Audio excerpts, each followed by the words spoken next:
Bonjour à tous, en espérant que tout le monde se porte bien, dans la grâce de notre Seigneur Jésus-Christ. Aujourd'hui, je viens partager avec vous un sujet qu'on entend énormément et souvent on parle en fait de Jézabel. Souvent c'est vrai qu'on lie beaucoup Jézabel à tout ce qui est esprit de séduction. Mais avant ça, je voudrais d'abord expliquer qui est Jézabel, expliquer dans quel contexte elle a évolué bibliquement parlant. Après le roi David, après le roi Salomon, il y a eu la séparation d'Israël. Il y avait le territoire nord, donc on nommait Israël, avec la capitale dite la Samarie, et il y avait le territoire sud, donc qu'on nommait Juda, avec Jérusalem. Maintenant, dans ces deux dans les capitales, il y avait à chaque fois un roi. Et dans ce temps-là, par rapport à cette séparation-là, euh, on avait au territoire nord un roi qu'on appelait Akab.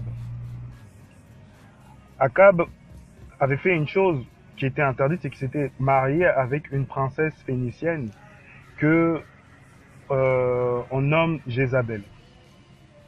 Cette princesse phénicienne a déclaré la guerre en fait à Dieu, a déclaré la guerre à Yahweh en tuant ouvertement les prophètes et en instaurant 450 prophètes de Baal et 400 prophètes d'Astarté. En fait, elle avait plus, historiquement parlant, avoué un culte à, à une trinité, à une forme de trinité. Donc, dans cette forme de trinité, voilà, comme j'ai dit, il y avait Baal, il y avait Astarté, et il y avait aussi Moloch, là où on sacrifiait les enfants. Et il y avait des prophètes aussi qui étaient là, qui vivaient avec elle à sa table, qui mangeaient avec elle et les nourrissaient. Et donc c'était un temps terrible parce que Israël se prostituait énormément devant Yahweh et c'était compliqué pour eux. Et à ce moment-là, le Seigneur a suscité un prophète qu'on a appelé Élie le Tishbite. Donc il venait un peu des montagnes, c'était un petit village reculé, et bibliquement parlant, on n'entend pas parler de lui avant, mais à partir de ces faits-là, on voit que Élie vient intervenir en frappant Israël de certains mots. Mais là n'est pas aujourd'hui notre sujet, mais c'est un peu pour expliquer le contexte.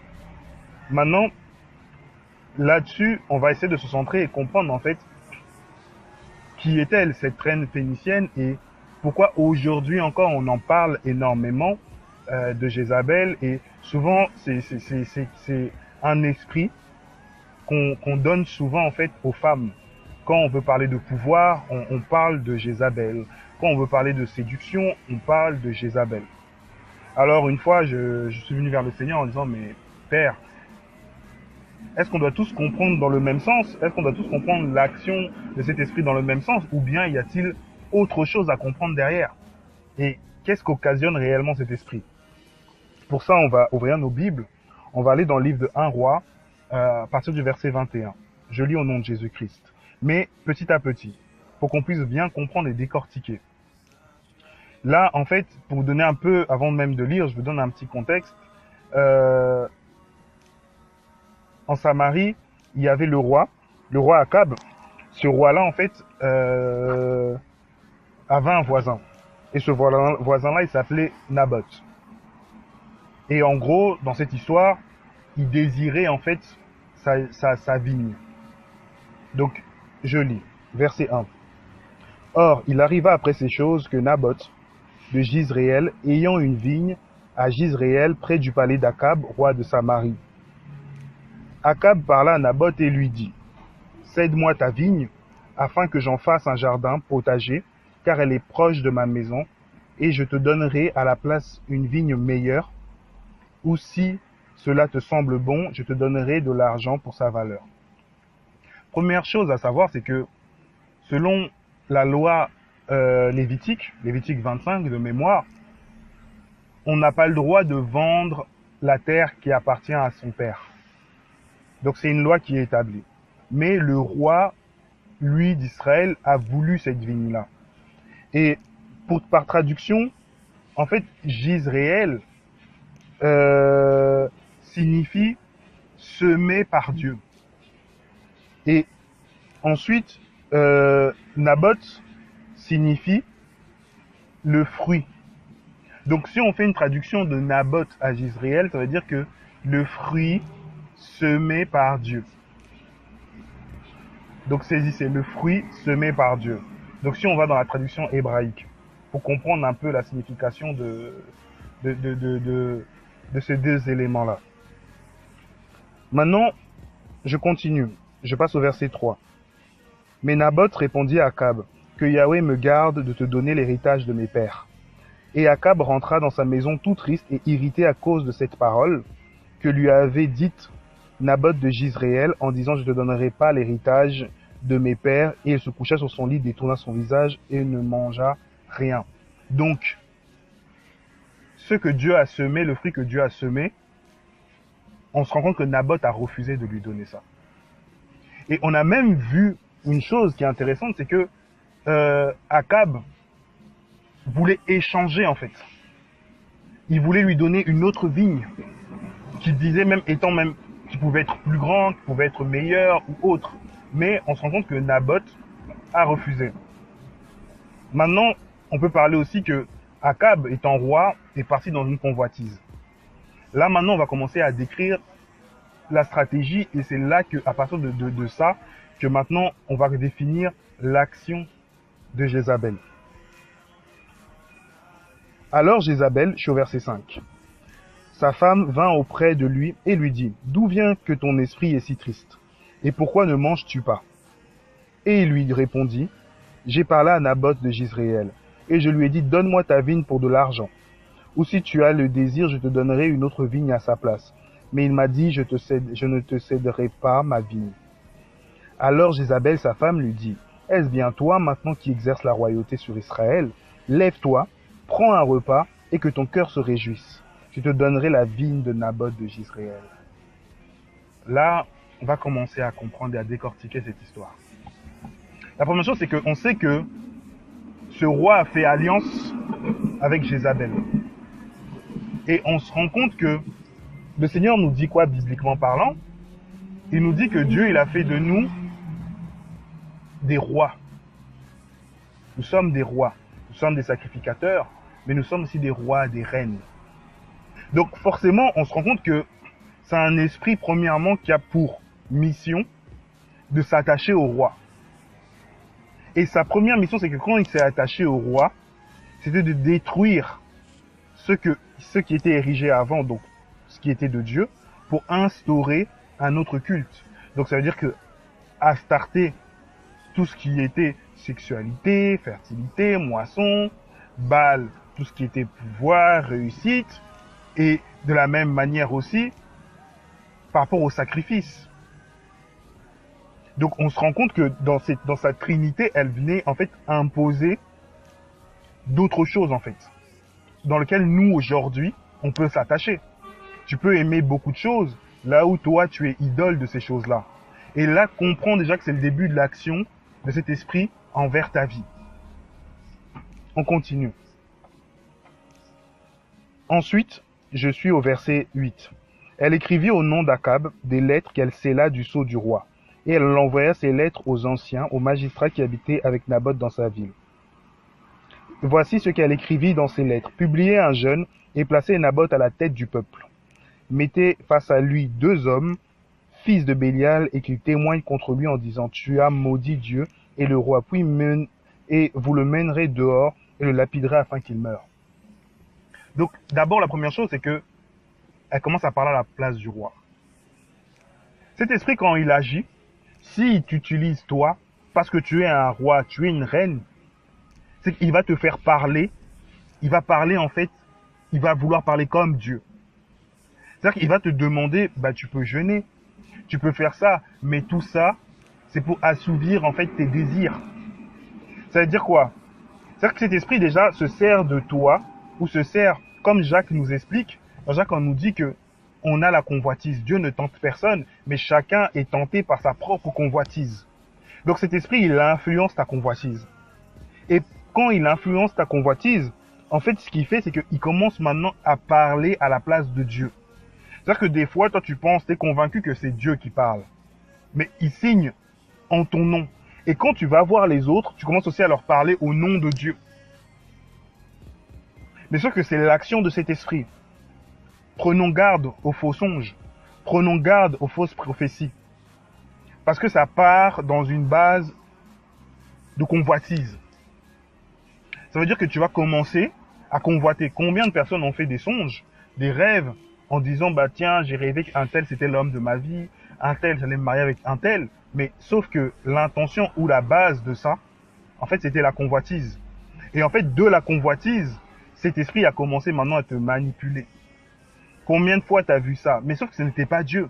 Tu n'es pas parti redemander en fait une confirmation de la chose.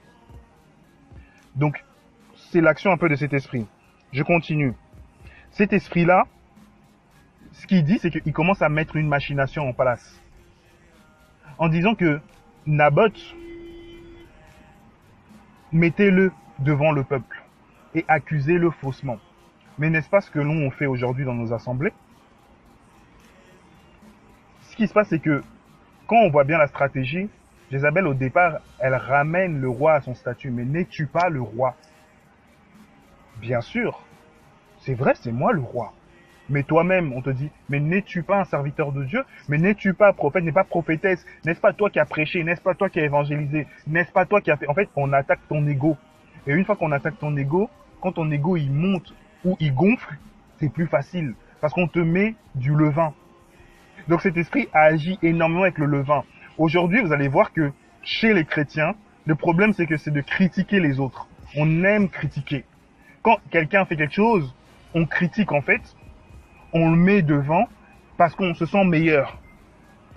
Ou on a besoin de critiquer l'autre pour se sentir rassuré nous-mêmes. Je continue. On dit, mettez face à lui chaud 10, 2 hommes, fils de Bélial, et qu'ils témoignent contre lui en disant, tu as maudit Dieu et le roi. Le plan est simple. En fait, je parle de 2 choses. La première chose, c'est qu'on part dans le sens où cet esprit, il est au niveau du roi, là où il a détruit tout le ministère du roi. Mais de l'autre côté, il se sert du roi pour détruire aussi le ministère des autres. C'est-à-dire que l'esprit de Jézabel agit en 2 choses. Il s'introduit dans un lieu. Il peut t'utiliser toi, soit pour que toi tu détruises les autres, ou pour que les autres te détruisent. Donc c'est-à-dire dans un sens ou dans un autre, où toi tu fais partie de l'action, ou c'est toi la personne qui est visée. Donc c'est-à-dire que les gens ils vont faire beaucoup de des fausses visions, des faux songes, des faux témoins contre toi en fait. Mais ça fait partie d'un plan qui sera là, qui est là pour te détruire en fait. Donc, je continue. Les gens donc de la ville de Naboth, les anciens et les magistrats, qui habitaient dans la ville, agirent comme Jézabel leur avait dit, et d'après ce qui était écrit dans les lettres qu'elle leur avait envoyées. Elle leur avait demandé de jeûner, il ne faut pas oublier. Donc, ça a l'air spirituel, ce qu'on demande. Ils publièrent un jeûne, et ils placèrent Naboth à la tête du peuple. Maintenant, ce que Dieu a semé, on se rend compte que on te met à la tête du peuple. La séduction. Attention, quand les gens commencent à te donner des titres, à te louer, à te dire « Ah, j'aime bien quand tu fais ça. Ah, toi, tu es un apôtre. Toi, tu es un prophète.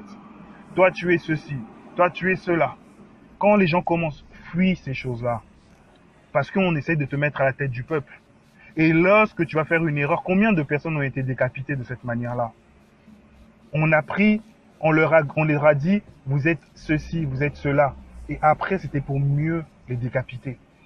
Parce que eux, ils agissaient plus avec humilité, mais selon leur orgueil. Je prends une parenthèse, là où je te raconte un peu l'histoire de France. Louis XVI, il s'est fait avoir dans un traquenard comme pas possible. Louis XVI, en fait, il y avait des espions qui travaillaient près de lui, ses bras droits, ses bras gauches. Ils travaillaient tous pour les mêmes loges secrètes. Et il lui disait, tu es un roi fort, tu es grand, le peuple ne peut pas se lever contre toi, tu vas écraser tout le monde.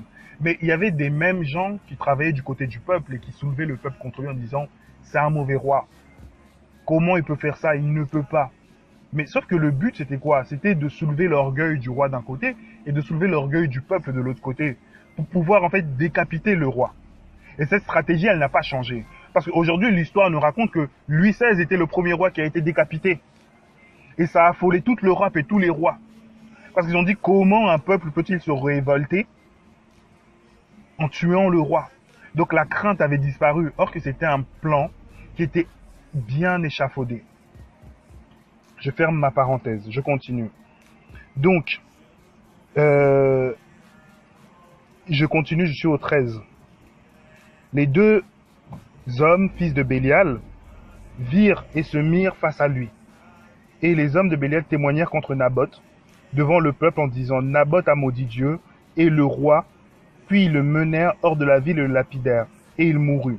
Et après cela, ils envoyèrent dire à Jézabel, Naboth a été lapidé, et il est mort. Lorsque Jézabel apprit que Naboth avait été lapidé, et qu'il était mort, elle dit, Akab, lève-toi, mets-toi en possession de la vigne de Naboth, de Israël, qu'il avait refusé de te donner pour de l'argent, car Naboth n'est plus en vie et il est mort. En fait, ce qu'on doit comprendre, ce qu'on doit tirer pour pas que je sois très long, faisons attention. Faisons attention parce que l'esprit séducteur, ou cet esprit de Jézabel, ne travaille pas d'une manière dans une séduction où tu vas le voir. Parce que souvent on aime beaucoup prêcher et dire oui, l'esprit de Jézabel, c'est parce qu'on veut prendre le pouvoir. Non, c'est un esprit qui agit d'une manipulation, là où en gros il travaille à gauche, là où en gros il travaille à droite. C'est un esprit qui a su soulever le peuple contre une personne, en utilisant d'autres personnes. Au milieu de nous, cet esprit-là agit énormément. Au milieu du peuple chrétien, cet esprit-là agit énormément. Mais tout le monde pense avoir le discernement, tout le monde pense savoir ce qu'il fait, mais sauf qu'en fait, il est au service de cet esprit-là. N'est-ce pas le peuple qui a suivi l'ordonnance qui a été donnée? Mais sauf qu'il ne savait pas que c'était de la main de Jézabel. N'est-ce pas le peuple qui a lapidé Naboth? Sauf qu'il ne savait pas que c'était le plan de Jézabel. Le peuple a été levé, on a pris ce qui était spirituel et on l'a tordu le sens. Cet esprit, lorsqu'il travaille, il tord le sens. Aujourd'hui, lorsqu'on voit d'autres chrétiens travailler ou faire des œuvres, des actions ou des choses, le cœur d'autres se soulève en disant « Ouais, j'ai été les voir, mais ils sont pas très spirituels. » Mais mon frère, est-ce que c'est tout le monde ou il y en a forcément qui sont plus faibles que les autres? On ne veut plus encourager les uns ni encourager les autres. Mais on veut seulement voir ce qui ne va pas. Mais sauf qu'à un moment, quand tu es devant l'autre, tu fais semblant et après tu finis par le décapiter. Tu décourages les gens parce que tu les décapites. N'agis pas comme ça. Ne fais pas partie de ce peuple dont Jézabel s'est servi pour pouvoir arriver à ses fins. Ne fais pas partie de ce roi dont Jézabel s'est servi pour assouvir en fait ses désirs en détruisant les autres. Et fais pas comme Naboth, là où on l'a élevé, mais ce n'était pas Dieu qui l'avait élevé, c'était les hommes. Personne n'a demandé à Naboth d'être élevé et d'être mis à la tête du peuple. Parce que ceux qui devaient être mis à la tête du peuple, ça devait être les sacrificateurs. Mais lui, il a accepté. Et c'était pas ce qui lui avait été donné. On n'a dit nulle part que Naboth était sacrificateur, ni que Naboth était prophète, ni que Naboth était élu, ni oint. Mais Naboth a accepté quelque chose qu'il ne devait pas. Et donc, il a porté le prix. Parce que la base, en fait, de Jézabel, c'est de prendre le fruit, ou ce que Dieu a mis, pouvoir le détourner. Parce que cette vigne-là, à Jezréel, ce n'était plus le fruit de Dieu. C'est devenu le fruit maudit. Donc le fruit d'Akab. Donc aujourd'hui, je viens simplement pour t'expliquer que l'esprit de Jézabel, c'est pas simplement un esprit, mais c'est un système qui travaille. C'est un système là où tu dois apprendre à discerner les choses. Lorsque ta convoitise commence, ou la convoitise de quelqu'un commence, cet esprit rentre en place. Parce que quand cette personne, c'est un roi ou une reine, cet esprit rentre pour agir au travers de la personne, au travers des autres, pour détruire en fait. Donc si tu as le fruit de Dieu en toi et que tu vois que les gens sont durs ou que les gens commencent à te remplir de plein de choses, oui, tu es ci, tu es ça, méfie-toi. Méfie-toi de l'action de Jézabel. Fais attention à ça. Donc voilà, je veux pas être trop long. Que Dieu te bénisse dans ça, en espérant vraiment que tu as pu entendre, prendre conscience et surtout appliquer ça et applique le discernement dans la manipulation de cet esprit. Que Dieu te bénisse. Bonjour à tous, en espérant que tout le monde se porte bien, dans la grâce de notre Seigneur Jésus-Christ. Aujourd'hui, je viens partager avec vous un sujet qu'on entend énormément et souvent on parle en fait